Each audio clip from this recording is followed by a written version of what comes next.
당황한 거죠. 이 사건을 보고 예. 도대체 한국에서 무슨 일이 벌어지고 있는 거냐. 이거 한국의 성보수주의 때문 아니냐. 할 말은 하면서 같이 고민해보겠습니다.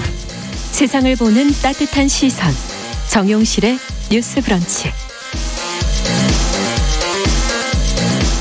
네, 정용실의 뉴스 브런치 듣고 계신 지금 시각 11시 31분입니다. 시인의 눈으로 뉴스와 세상을 좀 들여다보도록 하죠. 시시한가. 오늘도 방수진 시인 자리해 주셨습니다. 어서 오십시오. 네, 안녕하십니까. 오늘은 어떤 뉴스를 좀 들여다볼까요?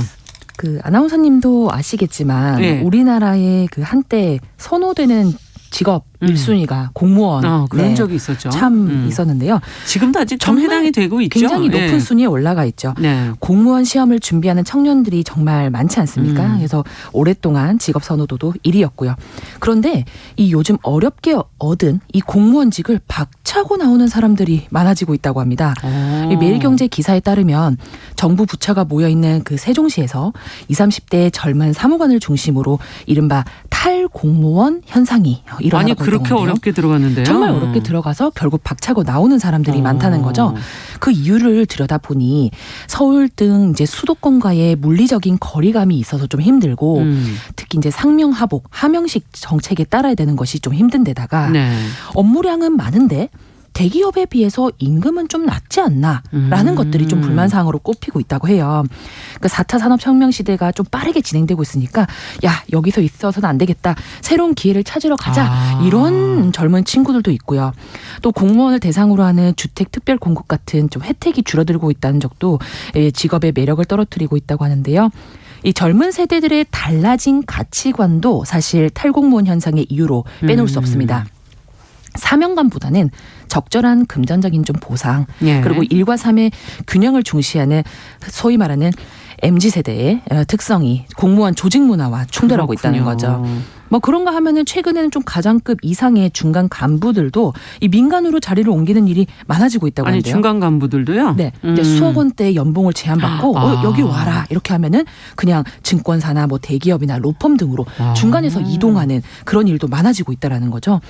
결국에는 무작정 승진을 기다리는 것보다 민간 기업이 더 낫다 이런 생각을 중간층에서도 하게 되고 있다는 겁니다. 예. 전 공무원이 돼봐야 이런 고민도 할 수 있지 않나. 저는 또 그런 생각도 들거든요. 그러긴 하네요. 예, 네. 안정성이 높은 구급 공무원의 인기는 사실상 지금도 계속되고 있는데요. 이런 탈공무원 현상. 하지만 여전히 공무원을 바라보는 취준생들. 그렇죠. 이러한 좀 양가적인 이런 현상을 오늘 어떻게 보면 좋을지 해서 좀 주제를 들고 와봤습니다. 그러네요. 그동안 공무원 되려는 사람이 많다는 보도로 저희가 많이 해드렸었는데 지금 이제 오랜만에 탈공무원 이야기를 들으니까 좀 흥미롭기도 하고 지금 여러 가지 이유를 지금 분석을 해주셨어요. 기사에 네. 나와 있는 내용들을. 근데 어떤 부분에 방수진 씨는 개인적으로 좀 공감을 하셨나요? 네, 저는 좀 크게 두 가지 지점을 좀 중점적으로 바라봤는데요. 업무량이 많아서 힘든데 대기업에 비해 임금이 낮다는 점 그리고 일과 삶의 균형을 중시하는 MZ세대의 특성이 공무원의 조직 문화와 충돌하고 있다는 점 이 두 가지 지점이 가장 큰 이유가 아닐까 싶습니다. 좀 종합해 보면 과도한 업무량보다는 적절한 금전적 보상을 받고 싶은 청년들이 네. 막상 현실로 다가온 공무원의 삶이 자신들의 바람과는 전혀 다른 대기업과 거의 맞먹는 업무량인데 근데 임금은 그만큼 높지 않으니 사실 본인들이 생각하는 그거에 전혀 이상이 부합되지 않은 것을 느끼면서 네. 그냥 탈공무원을 자연스럽게 선택한 게 아닌가 싶습니다. 그렇군요. 어쨌든 취업난에 시달리고 또 코로나19로 삶이 불안해진 분들이 많기 때문에 이건 너무 배부른 소리 아니냐 이렇게 지적하실 분들도 있을 것 같아요. 맞습니다. 어떻게 생각하세요? 저희 부모님도 그런 말씀 많이 하세요. 제가 꿈을 찾겠습니다.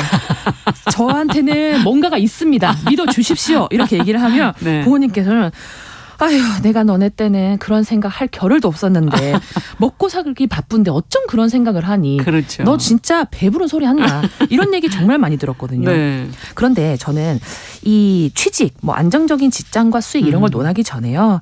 이 세대들이 왜 이런 태도를 보여주고 있는가. 그 이전에 그들이 뭔가 갈망하는 것이 있다. 저는 그것이 좀 중요한 부분이라고 생각해요. 사회적 경제적 가치와 혜택이 어떻든 간에 자신이 좀 진정으로 채우고 싶은 무언가가 내면에 있다는 것이죠. 그런 비유도 떠오릅니다.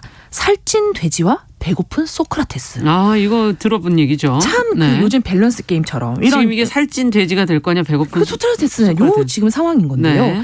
뭐 배고픈 소크라테스는 정신적인 욕구는 채워졌지만 기본적인 욕구가 해결되지 않고 참 무엇이 옳고 그른가는 뭐 판단할 수도 없고 그렇죠. 중요하진 않은 것 같습니다. 네.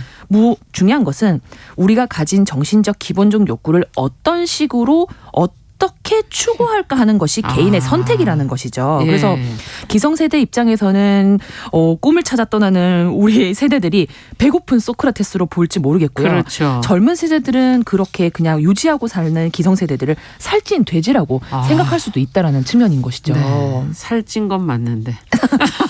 자, 살찐 거는 맞는데 살찐 네. 소크라테스가 돼지 아닌가. 그러니까 갑자기 말을 못 하겠네. 근데 일명 그 안정성 때문에 공무원이 되고 싶어 한다 이렇게 알고 있었거든요. 네. 근데 안정성만은 답은 아니네요. 어찌 네. 본다면. 맞습니다. 그 뭐 이렇게 가정해 볼 수도 있겠죠. 그러면 뭐 공무원이 민간 대기업처럼 좀 성과 중심으로 돌아가고 돈도 많이 준다면 그러면 있을 건가? 있을 건가? 예. 아니면 이 조직이 예전보다 좀 나아질 건가? 예. 이런 뭐 반문을 할 수 있을 그렇죠, 것 같습니다. 그렇죠. 예. 제가 곰곰이 이걸 생각을 해보고 상상을 해봤는데요. 참 네. 재밌는 시나리오가 펼쳐질 거라고요. 어떻게? 예, 사람들이 두 부류로 나뉠 것 같아요. 말씀 오. 주셨던 것처럼 뭐 철밥통 안정성을 목표로 둔 사람들은 예. 그걸 자기가 염두에 들어왔는데 성과 중심이고 경쟁주의면 그건 역시 또 애초 목표와 다른 국면이라서 탈공무원 현상을 막을 수가 없을 것이고 아, 그쪽으로. 또 하나는 결국 그것의 수혜자는 시민이 되지 않을까 싶습니다. 왜냐하면 제가 대하는 한 명 한 명의 시민들의 평가가 또 나의 업무 평가로 이어지고 그것이 나의 승진, 임금 수준에 즉각적 영향을 미친다면 결국 시민을 또 시민사회를 위한 행동과 태도에서 변화가 발생하겠죠. 그 수익은 또 우리가 받을 것이고요. 하지만 이 역시도 오래 지속된다면 탈공무원 현상을 막지는 못할 것 같습니다. 왜냐하면 애초에 일한 만큼 돈을 더 주는 곳을 원했던 사람이라면 공무원이란 조직 자체를 염두에 두지 않았겠죠. 내가 일한 만큼 더 주는 것이 중요한 게 아니라 내 삶의 워라밸을 지키고 싶고 그렇죠. 내가 하고 싶은 만큼만 일을 하고 적절한 보상을 받기 위해 했던 그런 애초의 지점이 있었기 때문에 참 이러하든 저러하든 탈공무원 현상을 막기란 사실상 좀 쉽지 않아 보입니다. 정말 공무원이 되고자 취업준비생이 몇 년씩 고생해서 들어가면 또 그들은 또 탈공무원 현상을 지금 드러내고 있고 이런 정반대되는 현상을 보면 어떤 생각이 드세요? 문학인으로서는. 뭐 저도 한때 공무원을 준비해 봤었다라고 한다면 이게 대답이 될지 모르겠습니다. 저도 중국 유학을 마치고 돌아온 한 4년 전쯤에 네. 제일 먼저 든 생각이 이렇게 바쁘게 돌아가는 한국 사회에 내가 이제 정착하려면 어떻게 해야 될까? 내가 저 사람들을 따라잡을 수 있을까? 나는 뭐 직장도 경제적 여유도 아무것도 없는데 소위 땡전 한 푼 없는데 어떻게 내가 재기를 할 것인가? 그래서 처음에 한 번도 생각해보지 않았던 공무원을 그때 떠올렸습니다. 부모님께서 말씀하셨어요. 너 그렇게 힘들게 살지 말고 공무원 해라. 내가 밀어주겠다. 2, 3년은 내가 기다려줄 수 있으니까 열심히 공부를 해봐라. 한 번도 제가 귀담아 듣지 않았던 그 제안이 그때는 정말 들어오더라고요. 그래서 흔들렸습니다. 사실. 근데 그 이유가 제가 그만큼 그 당시에 미래에 대한 불안감과 막연한이었던 두려움이 굉장히 컸었던 것 같습니다. 공무원을 선택하는 마음엔 그런 게 있는 거군요. 네, 이제 내 인생이 막연하다고 생각이 들면 그게 공무원이라는 것을 그냥 선택해 볼까 하는 마음으로도 갔던 거죠. 이게 남이 떡이 커 보인다는 말이 있습니다. 원래 그렇죠. 이게 단순히 남이 가진 떡이 커 보인다라는 말이라기보다는 저는 해석하기에 자신이 가지지 않은 것은 항상 미화돼 보인다. 저는 이렇게 해석이 되는데요.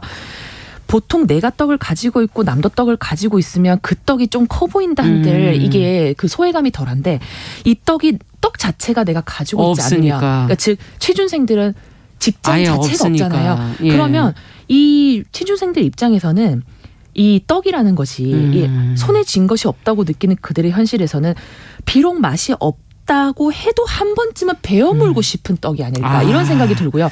설사 그 떡이 써서 뱉는 한이 있더라도 일단은 물어보겠다. 일단은 물고 싶은 그 마음이 저는 제가 직접 느꼈었기 때문에 떡으로 표현하시니까 바로 또 이해가 되네요. 저는 네. 정말 그런 생각이 들었습니다.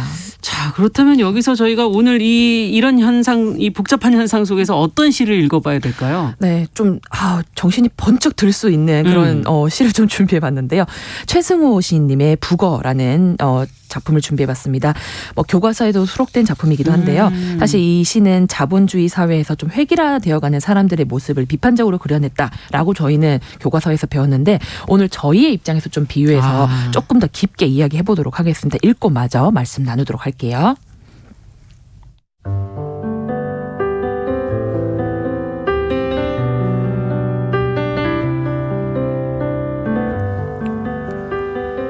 최승호 북어.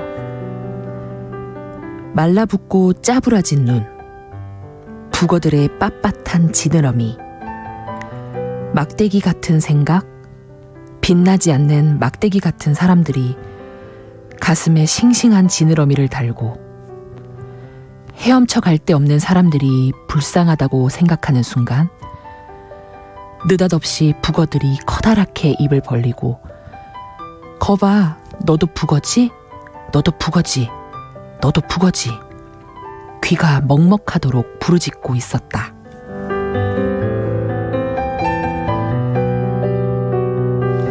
야, 진짜 그 얘기 듣고서 다시 들어보니까 이거 놀라운 시인데요. 눈이 번쩍 들죠. 네. 이 저는 오늘 탈공무원 현상, 이제 그럼에도 불구하고 여전히 공무원을 꿈꾸는 취준생들에 대한 이야기를 하면서 이런 생각이 원래 들어요. 생선이라는 건 물에 있어야지 이렇게 마르면 안 되는 거잖아요. 맞습니다. 예. 북어를 떠올려 보면 참 거기에 걸려 있는 북어가 이제 사실상 우리로 치면은 뭐 박제돼 있는 그럼요. 거나 똑같은 거잖아요. 이미 고정된 그 안에서, 네. 틀 안에서 틀 안에서 본인은 이미 이제 그 북어로서의 또 그러니까 생선으로서의 어떤 역할은 끝난 끝났고, 거죠. 네. 그렇게 하나 또 획일하게 그렇게 놓여져 있는 그 북어를 보면서 말린 모양도 어떻게 이렇게 똑같은지 쭉 길게 뻗어 있잖아요. 길게 뻗어 있지 않습니까? 하지만 이제 그렇게 짜부러진 눈이지만 또 가슴에 싱싱한 시느러미를 달고 있다는 게 굉장히 대비되는 그 느낌이고 그러네요.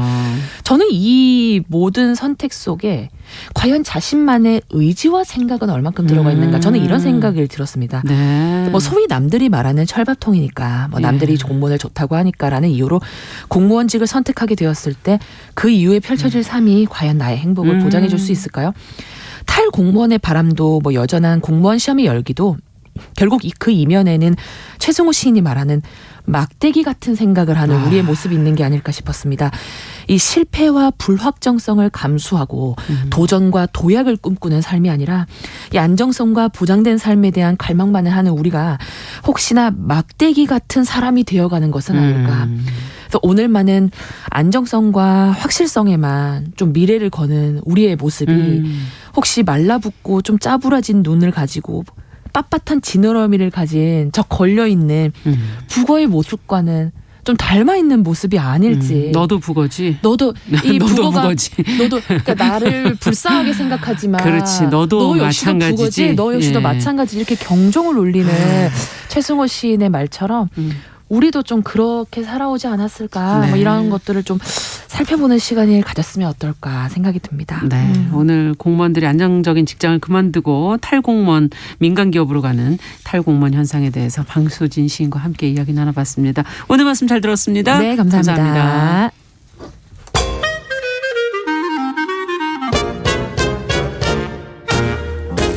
모두가 행복한 미래 정용실의 뉴스 브런치.